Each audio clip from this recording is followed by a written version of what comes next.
እንግዲህ ኪዳነ ምሕረት ብለን ስንመጣ ምን አይነት ኪዳን ነው? ምን አይነት ውልና ስምምነት ኖሮ ነው ይሄንን ቀን አባቶቻችን እንድናስበው እንድናከብረው እመቤታችንን በዚህ ቀን እንድንዘክራት ስርዓት የሰሩልን የሚለውን አጠር አድርገን እንማማራለን። እመቤታችን ስሟ እናት አባቷ ያወጡላት ማን ነው? ማርያም ነው። እመቤታችን ማርያም ነች። ኪዳነ ምሕረት ግን ከተገባላት ቃል ኪዳን ልጇ ወዳጇ ኢየሱስ ክርስቶስ ከሰጣት ኪዳን አንጻር ነው የምህረት ኪዳን ስለተሰጣት ኪዳነ ምሕረት የምንላት። ልደታ ማርያም የምንለው ቤተ መቅደስ የተወለደችበትን ቀን ለማሰብ ነው ልደቷን እንጂ የእመቤታችን ስሟ ልደታ አይደለም፣ ማርያም ነው። በዓታ ማርያም እንላለን። በዓታ የእመቤታችን ስሟ አይደለም፣ በዓት ወይም መግባት ነው። ቤተ መቅደስ የገባችበት ቀን ነው ታኅሳስ 3 የምናስበው። ኪዳነ ምሕረት ስንልም የእመቤታችን መጠሪያ ስሟ ሳይሆን የተገባላትን ኪዳን የተቀበለችውን ቃል ኪዳን ለማሰብ ነው ኪዳነ ምሕረት ብለን ዛሬ 16 የምናስበው። መጽሐፍ ቅዱስን መነሻ አድርገን ስለ ኪዳን ትንሽ እናያለን። ኪዳን ለማን ይገባል? የኪዳን ጥቅሙ ስለማን ነው የሚለውን። ለእመቤታችን ነው ወይ ኪዳኑ ጥቅሙ? ጌታ ለእመቤታችን ቃል ኪዳን ገብቶላታል። ይሄ ቃል ኪዳን ለእርሷ ነው ወይስ ለሌላ? ይሄን መሰረት ለማድረግ መዝሙር 88 ቁጥር 34ን መነሻ እናደርጋለን።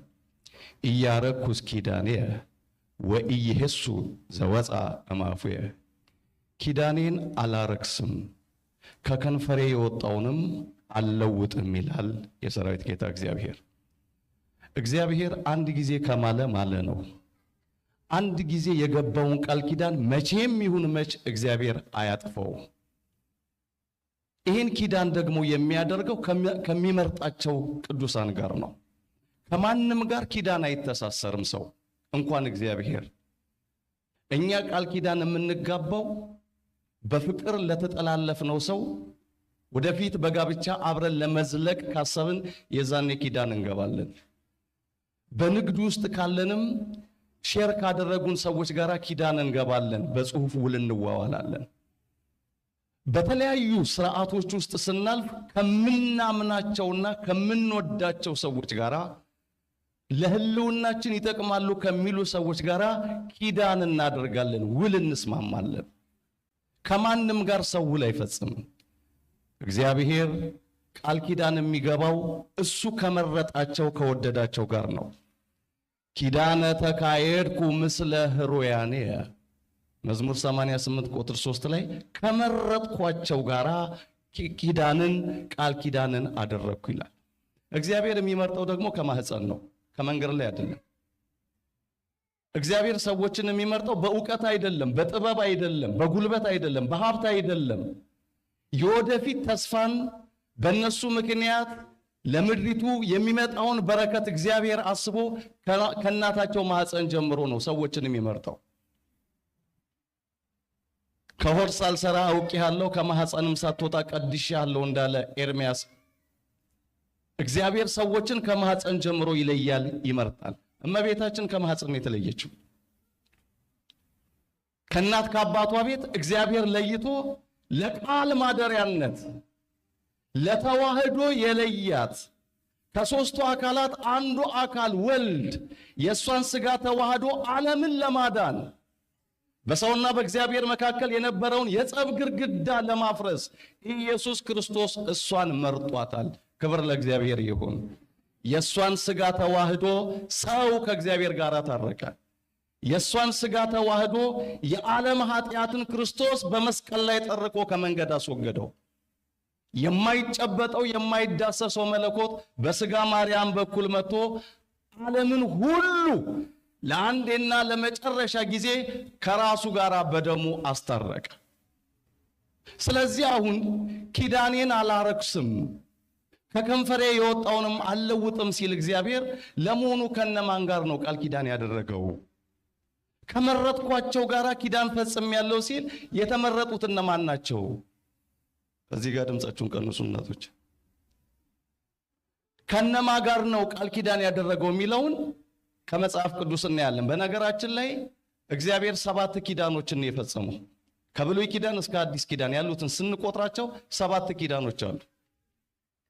7ቱንም ለመዘርዘር ሰዓት አይበቃንም፣ 2 ሰዓት አይበቃም። የመጀመሪያውንና የመጨረሻውን ብቻ አይተን ትምህርታችንን እንጠቀልላለን። የመጀመሪያው ኪዳን ኪዳነ አዳም ይባላል። እግዚአብሔር ከአዳም ጋር የገባው ቃል ኪዳን። አዳም አትብላ የተባለውን ዕፀ በለስ በላ። እግዚአብሔርን ያህል ጌታ ገነትን ያህል ቦታ አጣ። ዕፀ በለስን ሲቀጥፍ ጸጋው ተገፈፈ፣ ባህሪው ጎሰቆለ።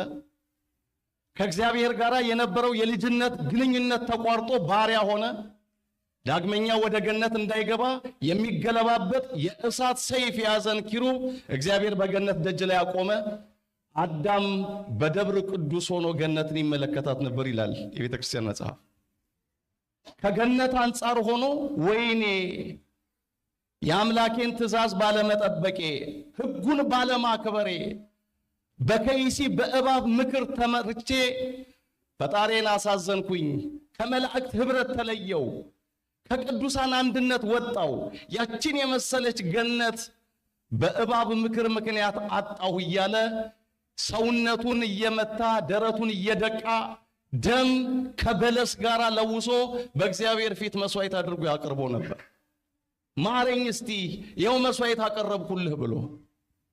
በዚህ ሰዓት ነበረ እግዚአብሔር በአንተ ደም አትድንም፣ በሐሙስ ዕለት ወበመንፈቃ ለዕለት እትወለድ እምወለተ ወለትከ ወህድክ ውስተ መርዕብከ ወእትቤት ዘወከ በሞትየ ወበመስቀልየ።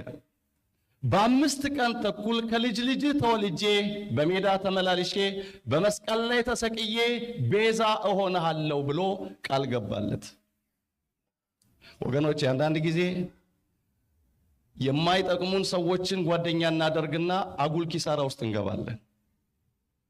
እባብ ቆዳዋ ለስላሳ ነው፣ ነገሯ ግን መርዝ የሞላበት ነበረ። የብዙ ሰዎች ውድቀት ላያቸው በለሰለሰ ውስጣቸው ግን መርዝ በተሞላ ሰዎች ምክንያት ነው።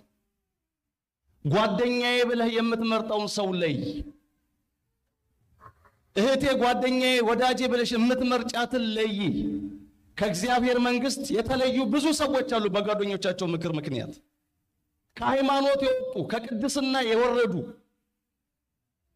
እግዚአብሔር የመሰረተው ተቋም ትዳራቸው በጓደኛ ምክር የፈረሰባቸው ዛሬም ደረታቸውን እየደቁ እየየ የሚያነቡ ብዙ ሰዎች አሉ። ለዚህ ነው መጽሐፍ ቅዱስ አትሳቱ፣ ክፉ ባልንጀርነት መልካምን አመል ያጠፋል ብሎ የሚነግረን። አንደኛ ቆሮንቶስ 15:33 ላይ ክፉ ባልንጀራ፣ ክፉ ጎረቤት፣ ክፉ ዘመድ፣ ክፉ እህት፣ ክፉ ወንድም የእግዚአብሔርን ጸጋ ያስገፍፋል፣ በረከታችንን ያስነጥቃል። ውሎና አዳራችን ጓደኛችን ማን እንደሆነ ለይተን ልናውቅ ይገባል።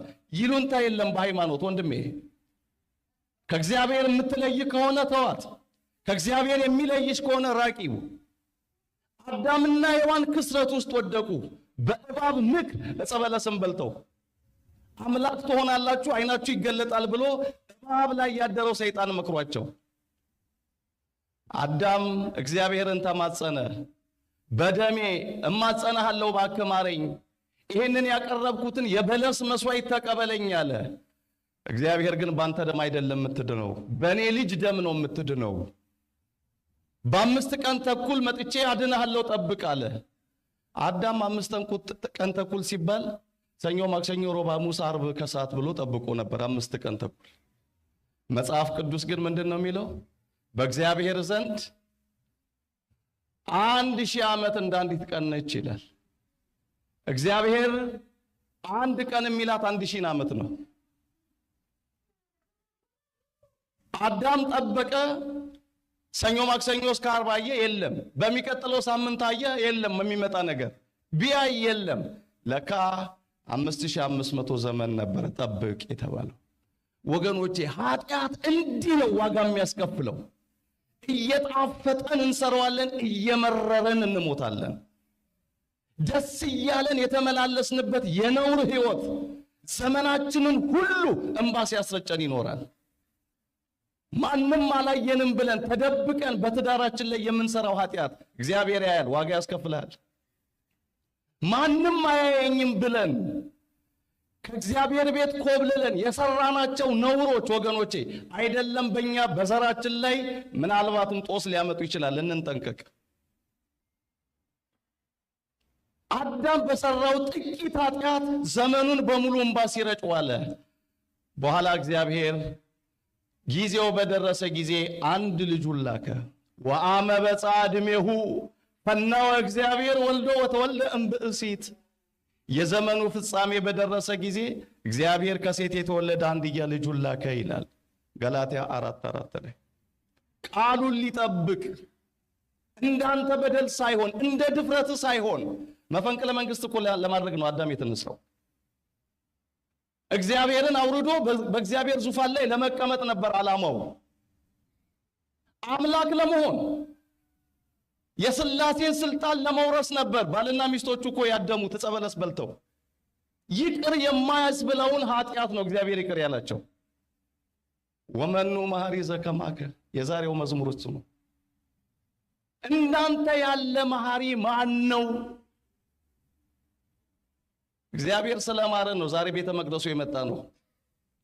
እስቲ ያስቡት የዛሬ ዓመት የሰራነውን ኃጢአት፣ የዛሬ 6 ወር፣ እንደው የዛሬ ሳምንት እያንዳንዳችን ግንባር ላይ ኃጢአታችን ቢጻፍ አይደለም ቤተ መቅደሱ ከቤታችን አንወጣም ነበር። እመሰ ኃጢአተኑ ተተሐቀብ እግዚኦ እግዚኦ መኑ ይቀውም። አቤቱ ኃጢአትንስ ብትጠባበቅ ማን በፊትህ ይቆም ነበር? እግዚአብሔር አላጠፋንም። እግዚአብሔር መሐሪ ነው። ዛሬም የሚመለከተን በልጁ ደም በኩል ነው። የሰጠነው ሳንቲም ያስገባነው ጧፍ ዕጣን አይደለም። እዚህ ቤተ መቅደስ ያቆመን የኢየሱስ ደም ነው። ክብር ለአምላካችን ይሁን። አንድ ጊዜ ፈሶ ለዘላለም የታረቅንበት፣ አንድ ጊዜ መስዋዕት ሆኖ ዓለሙ እንዲጸድቅ እግዚአብሔር ራሱን በልጁ ደም ነው ዓለሙን ያስታረቀው። ያልጠፋ ነው ከእግዚአብሔር ምሕረት የተነሳ ነው፣ ርኅራኄው ከቶ አያልቅምና ተብሎ ተጽፏል።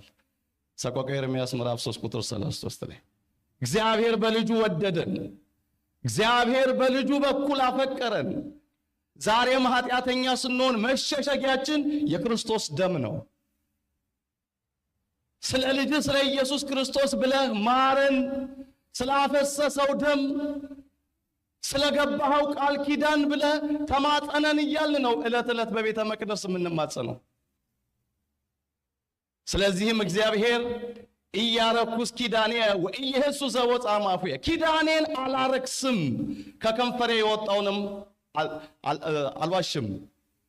እግዚአብሔር በአዳም በኩል ቃል ኪዳን ገብቷል። ለአዳም አይደለም፣ ለአንተ፣ ለአንቺ፣ ለኔ። ለአዳም አይደለም የምህረት ቃል የአዳም ዘር ለሆነው ለሁላችን ሁሉ መጽሐፍ ቅዱስ እንዲህ ይላል፣ አምላክህ እግዚአብሔር ለአባቶችህ የማለውን ቃል ኪዳንና ምህረት ለአንተ ይጠብቅልሃል። ክብር ለአምላካችን ይሁን። ይሄን ቃል እስቲ ከኔ ጋር በሉት። ጥቅሙ ለኛ ስለሆነ ኪዳኑ አምላክህ እግዚአብሔር በሉ እስቲ ለአባቶችህ የማለውን ቃል ኪዳን ምህረቱን ለአንተ ይጠብቅልሃል። ክብር ለአምላካችን ይሁን። ለአዳም በተገባው ቃል ኪዳን ምህረቱን ለኛ አወረደልን። ለሔዋን በተገባላት ቃል ኪዳን በክርስቶስ በኩል የተሰጠውን ይቅርታ ለኛ ሁሉ ደረሰልን። መጽሐፍ ቅዱስ ምንድነው የሚለው? በአንድ ሰው ምክንያት ኃጢአት ወደ ዓለም ገባ፣ በኃጢአትም ምክንያት ሞት ለሰው ሁሉ ደረሰ። ሁሉ ኃጢአትን ስላደረጉ ሁሉ በአዳም ምክንያት ሞቱ። ሮሜ 5:12 ላይ በአዳም ዕፀ በለስ የበላው አዳም ነው፣ ግን አንተም ተጠያቂ ነህ። እግዚአብሔርን የበደለችው ሔዋን ነች፣ ግን አንቺም ተጠያቂ ነሽ። ለምን? ይሄን ነገር ብዙ ጊዜ ነግሬያችኋለሁ። ሙስሊሞች ብዙ ጊዜ ኦርቶዶክስን የሚተቹት በዚህ ነው። አዳም ዕፀ በለስ ሲበላ እኔ አልነበርኩም ይላሉ ሙስሊሞች። እሱ በበላው እኔ ለምንድን ነው የምጠየቀው? ኢየሱስ ሞተልህ ለምን ትሉኛላችሁ ይላሉ እነ ሳዲቅ መሐመድ። አዳም ዕፀ በለስ ሲበላ እኔን አማክሮኛል ወይ? ኢየሱስ ከተሰቀለ ለአዳም ይሰቀልለት፣ እኔ ከአዳም ጋር ዕፀ በለስ አልበላውም ይላሉ። ጥያቄ፣ አዳም ሲበደል አብረን ነበርን ወይስ አልነበርንም? ነበርን አልነበርንም? አትጠራጠሩ፣ ነበርን። በአዳም ደም ውስጥ የሰው ዘር ሁሉ ነበር። በሔዋን ደም ውስጥ ሴቶች ሁሉ ነበሩ።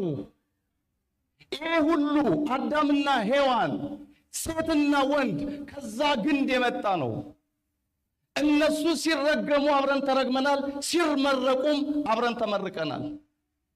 ትዝ ይላችኋል እግዚአብሔር አዳምን ምን ብሎ እንደመረቀው? ብዙ ተባዙ ምድርንም ሙሏት። ያ ምርቃት ዛሬ ይሰራል አይሰራም? ይሰራል። በደም ውስጥ ስለነበርን ነው ይሄ ምርቃት ዛሬም የደረሰን። እርግማኑም እንደዛው። አዳም ዕፀ በለስን በበላ ጊዜ የተረገምክ ሁን ተብሎ እርግማን ሲወርድበት ሁላችን በእርግማን ተያዝን። እግዚአብሔር ግን ቸር ነው። መጽሐፍ ቅዱስ እንዲህ ይላል፣ በአንድ ሰው በደል ብዙዎች ሞተዋል፣ ነገር ግን የእግዚአብሔር ጸጋና በአንድ ሰው በኢየሱስ ክርስቶስ ጸጋ የሆነው ስጦታ ከዚያ ይልቅ ለብዙዎች በዛ። ሮሜ 5:15 ላይ በአንድ አዳም ከመጣው እርግማን ይልቅ በክርስቶስ ኢየሱስ ያገኘነው ጸጋ በዛ። በአንድ አዳም ባሮች ነበርን። በአዳም ምክንያት ስደተኞች ነበርን። በአዳም ምክንያት መርገመ ሥጋ መርገመ ነፍስ የወደቀብን ሰዎች ነበርን። በአዳም ምክንያት በርደተ መቃብር ላይ ርደተ ሲኦል፣ በመርገመ ሥጋ ላይ መርገመ ነፍስ የመጣብን የ5500 ዘመን የዲያብሎስ ምርኮኞች ነበር።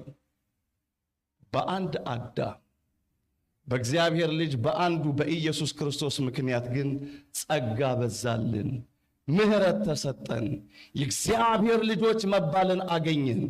ለዘላለም ወደ እግዚአብሔር መንግሥት የመግባትን እድል አገኘን። ክብር ለእግዚአብሔር ልጅ ለኢየሱስ ክርስቶስ ይሁን።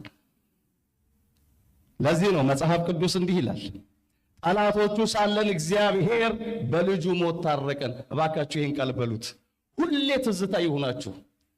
ስትወርቁ በኃጢአት ተስፋችሁ ይሄ ቃል ነው። ዲያብሎስ ተስፋ ሲያስቆርጥህ ይሄ ቃል ትዝታ ይሁናችሁ። ጠላቶቹ ሳለን በሉ እስቲ፣ እግዚአብሔር በልጁ ሞት ታረቀን። በማ ታረቀን? ማን? እግዚአብሔር። ምኖቹ ሳለን? ጠላቶቹ ሳለን። ዛሬም ጠላት የሆን ብዙዎች ነን ለእግዚአብሔር፣ ሕጉን በመጣስ ሕጉን ቃሉን በመተላለፍ። ግን ዛሬም መታረቂያችን የልጁ ደም ነው። አንድ ጊዜ ፈሶ ለዘላለም የሰውን ዘር በሙሉ አባ ስረይ ሎሙ እስመ በዘኢያምሩ ይገብሩ ያለው ቃል ዘላለማዊ ነው። አባቶይ የሚያደርጉትን አያውቁምና ይቅር በላቸው። ለጊዜው ለሰቀሉት ለአይሁድ ነው። ፍጻሜው ግን ክርስቶስን አምነው ለሚመጡ ሰዎች ሁሉ ይሄ ቃል ሕያው ሆኖ ይኖራል። አንድ ጊዜ የተናገራት ለዘላለም፣ ብዙ ተባዙ አንድ ቃል ተናገረ፣ ለዘላለም ይሰራል። ይቅር በላቸው ያለው ቃል አንዴ ነው፣ ለዘላለም ግን ሲያድነን ይኖራል። ስለዚህ ነው ኪዳነ አዳምን ቤተክርስቲያን የመጀመሪያው የእግዚአብሔር ቃል ኪዳን ብላ የምታስበው። የመጨረሻው የትምህርት ማጠቃለያ የማደርገው ኪዳነ ምሕረትን ነው። ሰዓት ስለሌለን ሌሎቹ ኪዳናት፣ ኪዳነ ኖህ አለ፣ ከኖህ ጋር የገባው ቃል ኪዳን፣ ኪዳነ መልከጼዴቅ አለ፣ ኪዳነ አብርሃም አለ፣ ኪዳነ ሙሴ አለ፣ ኪዳነ ዳዊት አለ። እያንዳንዳቸው ብዙ ናቸው ታሪካቸው። ኪዳነ ምሕረት ለእመቤታችን ክርስቶስ ቃል ኪዳን ገብቶላታል። ምን ብሎ? ዘጸዋአ ስመኪ ወዘገብረ ተስካረኪ እምህር ለኪ፣ ስምሽን የጠራውን መታሰቢያሽን ያደረገውን እምርልሻለሁ። ይህን ካላት በኋላ መሐላውን በራሱና በአባቱ በመንፈስ ቅዱስ ስም ነው ያጸናላት። እንዲህ አለ፣ መሐልኩ ለኪ በርእስየ ወበአቡየ ወበመንፈስ ቅዱስ ሕያው፣ በራሴ በአባቴና በመንፈስ ቅዱስ ማልኩልሽ። የካቲት 16 ቀን እመቤታችን ቆማ ስትጸልይ ልጇ ወዳጇ ክርስቶስ ተገልጦ ከአዳም ጋራ ቃል ኪዳን እንደገባ፣ ከሙሴ ጋራ፣ ከአብርሃም ጋራ፣ ከኖህ ጋራ፣ ከመልከጼዴቅ ከዳዊት ጋር ቃል ኪዳን እንደገባ ከእናቷ ማህፀን ጀምሮ ከመረጣት ከእናቱ ጋር ቃል ኪዳን ገብቷል። ምን አይነት ቃል ኪዳን? እኛ የምንጠቀምበት፣ እኛ የምንባረክበት፣ ስምሽን የጠራ ዝክርሽን ያዘከረ በስምሽ የመጸወተ በስምሽ ቤተክርስቲያንን የረዳ ያሳነጸ በስምሽ የተራበ ያበላ የተጠማ ያጠጣ የታረዘ ያለበሰ እውነት እውነት እልሻለሁ እምርልሻለሁ። እግዚአብሔር በእናቱ ቃል ኪዳን ሁላችንን ይማረን። አንዳንድ ሰዎች ይሄ ሊከብዳቸው ይችላል። በተለይ ከኦርቶዶክስ እምነት ውጭ ያሉ ሰዎች ይሄ ነገር ይኮሰኩሳቸዋል። ከድንግል ማርያም ጋር ቃል ኪዳን ተደርጓል፣ ስለዚህ ኪዳነ ምህረት እያላችሁ እናንተ ከመጽሐፍ ቅዱስ ውጪ ነው የምታስቡት ይላሉ። ኖ መጽሐፍ ቅዱስን ገልጠን ስናነብ እግዚአብሔር እንኳን ከእናቱ ጋር ከመረጣቸው ጥቃቅን ነቢያት ጋር ትንንሽ ከሚባሉ ነቢያት ጋር ከቅድስናቸው ከንጽህናቸው የተነሳ ቃል ኪዳን ይገባላቸዋል። ወመኑ መሐሪ ዘከማከ የተባለው ለዚህ ነው። አቤቱ እንዳንተ ያለ መሐሪ ማን ነው? ዝማሬው ላይ ከኖህ ጋር ቃል ኪዳንን ያጸናህ ለእስራኤል ልጆች መናን ያወረድክ እንዳንተ ያለ መሐሪ ማን ነው? አባቶቻችን ሌሊት ይህንን ነው ሲዘምሩ ያደሩት በየቤተ ክርስቲያኑ። ወመኑ መሐሪ ዘከማከ ዘምስለኖ ኪዳነ ዘአቀምከ ለደቂቀ እስራኤል መና ዘአውረድከ ወኩሎ ይሴፎ ኪያከ። ስለዚህ ሰው ሁሉ አንተን ተስፋ ያደርጋል። ወገኖቼ ድንግል ማርያምን ተማጸኑ። በቃል ኪዳኗ ጉድለታችሁን ትሞላለች። ኃጢአተኛ ልንሆን እንችላለን፣ በደለኛ ልንሆን እንችላለን፣ ብዙ ስህተቶች ፈጽመን ሊሆን ይችላል። ከልጁ ደም የተነሳ በእግዚአብሔር ፊት ምሕረትና ይቅርታ አለን። ደግሞ ከእናቱ ቃል ኪዳን የተነሳ እግዚአብሔር ቤታችንን ሊሞላ የታመነ አምላክ ነው። ኪዳኔን አላረክስም ከከንፈር የወጣውንም አልለውጥም ብሏል። ብዙ የሕይወት እንቆቅልሽ ያለብን ሰዎች አሉ። ቆመን ስንታይ በጣም ደስተኞች የምንመስል ልብስ ያልሸፈነው ጉድ የለም። በየቤታችን፣ በጤናችን፣ በማህበራዊ ሕይወታችን፣ በትዳራችን፣ በስራችን ብዙ ጉድለቶች ያሉብን ችግሮች ያሉብን ሰዎች አሉ። እግዚአብሔር መፍትሄ አለው ወገኖቼ። እግዚአብሔር ለእንቆቅልሻችን እውነተኛ መፍትሄ አለው። እናቱን እንያዝ። እሷን የያዘ ሰው ወድቆ አይቀርም። ዶኪማስ ቤት ማድጋው ባዶ በሆነ ሰዓት እሷ ነች የደረሰችው። ማንም ከጎኑ አልቆመለትም። ኪስ ሲሞላ ነው ሰው የሚያጨበጭበው በዙሪያ። ኑሮሽ ሲደላደል ነው፣ ፊትሽ ሲወዛ ነው ጎረቤት ጓደኛ ሁሉ እንዴት ነሽ እያለ የሚደውለው ቴክስት የሚያደርገው። እስቲ እዩዋቸው። አንድ ሰሞን ከስራ ተባረርኩኝ በሏቸው፣ የውሸታችሁ። ገንዘቤን ከሰርኩኝ፣ ባንክ ቤት ያለው ሁሉ ነገር ወሰደብኝ ምናምን ነገር በሏቸው። ፎሬቨር አይመለከትም፣ አይደውሉም፣ አያያችሁም።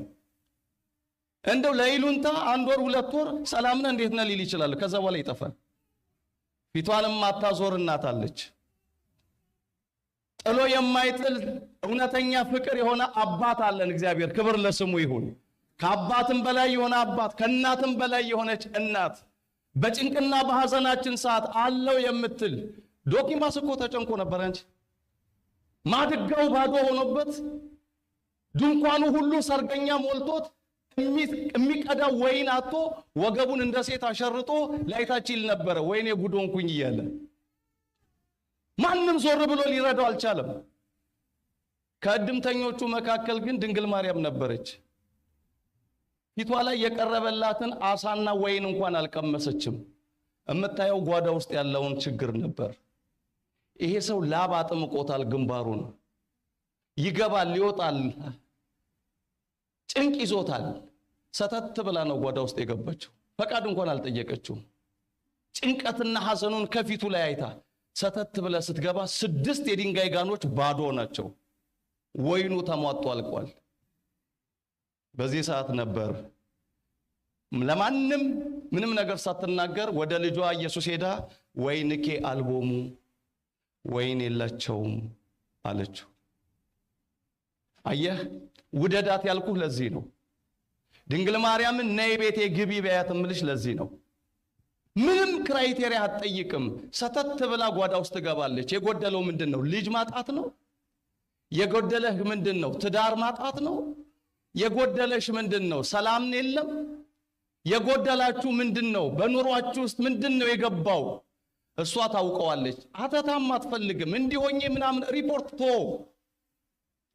እግዚአብሔር ልብና ኩላሊትን ይመረምራል። እንኳን የተገለጠውን የጓዳችን ምስጢር ታውቀዋለች ድንግል ማርያም ሳትነግራት በፊት አየች። ባዶ ማድጋውን ነገረችው ለልጇ። ኢየሱስ አንድ ቃል ነው የተናገራቸው። ማድጋውን ውሃ ሙሉት አላቸው። ይቀልዳል እንዲህ ያሉ ውሃ ሙሉት። እስካሁን ወይን ሲጠጡት ቆይተው እንደገና አሁን ውሃ እየቀዳልን ሰድ አረብ ይቀርብን ይሻላል አለች። ድንግል ማርያም ግን ምን አለች? ኩሎ ዘይቤለክሙ ግበሩ፣ የሚላችሁን ሁሉ አድርጉ። መባረክ ከፈለክ የሚልህን ስማው። ቤትሽ እንዲባረክ ከፈለክሽ ድንግል ማርያም የምትልሽ የሚልሽን ስሚ ነው። የሚለንን ካልሰማን እንዴት አድርጎ እሱ እኛን ይስማ? አልባረክ ያልነው ወገኖቼ መደማመጥ ጠፍቶ ነው በእኛና በእግዚአብሔር መካከል። እሱ የሚለን አንዲት ነገር ነች እኮ ሌላ ምንም ነገር የለም። እርስ በርሳችሁ ትዋደዱ ዘንድ ትእዛዜ ይህች ናት። እስቲ ይህን ቃል ከኔ ጋር በሉ ወገኖቼ። እርስ በርሳችሁ ትዋደዱ ዘንድ ትእዛዜ ይህች ናት። ምላሳችሁ ላይ ይህንን ቃል ሁል ጊዜ ደጋግሙት። ጌታ ይሄንን ብቻ ነው የሚፈልገው። በዘር እየተባላን እንዴት ይባርከን? የነገር ድንጋይ እየተወራወርን ፌስቡክ ላይ እንዴት ይባርከን? በየዩቲዩቡ በየቲክቶኩ ጎጥ እየለየን ፓርቲ እየለየን በሰው ላይ የነገር ጦር እየቀሰርን እንዴት እግዚአብሔር ይባርከን? በፍቅር ስንኖር ነው ቤታችን የሚባረከው። እናንተን አይደለም። ሶሪ ብዙ ሰዎች አሉ ቤተክርስቲያን የማይመጡ ይሄ መልእክት የሚደርሳቸው። ይሄ ቪዲዮ ሲጫን ምናልባት የዛሬ ወር ወይ የዛሬ ዓመት የሚሰሙ ሰዎች አሉ። እግዚአብሔር ዳን ያላት ነፍስ። እናንተማ እግዚአብሔር ይመስገን ፍቅሩ ነክቷችሁ ቃሉ ትዝታ ሆኗችሁ ከቤታችሁ በሌሊት ገስግሳችሁ መጥቷችኋል። እግዚአብሔር አብዝቶ ይባርካችሁ ወገኖቼ። ቤታችን እንዲባረክ የሚለንን እንስማ። ጌታ የሚለንን የምንሰማ ከሆነ ማድጋችን በወይን ይሞላል። ማድጋችን በዘይት ይጥለቀለቃል። መረባችን መጎተት እስኪያቅተን ድረስ በአሳ ጌታ ይጠቀጥቀዋል። ክብር ለስሙ ይሁን። ስለዚህ ከአዳም ጋር ቃል ኪዳን እንደገባ ሁሉ ከመቤታችንም ጋር ቃል ኪዳን ገብቷል። ስምሽን የጠራ ዝክርሽን ያዘከረ በአንቺ ስም የተማጸኝነኝን እምርልሻለሁ ብሏል። ጌታ ሁላችንን ይማረን። ስብሐት ለእግዚአብሔር።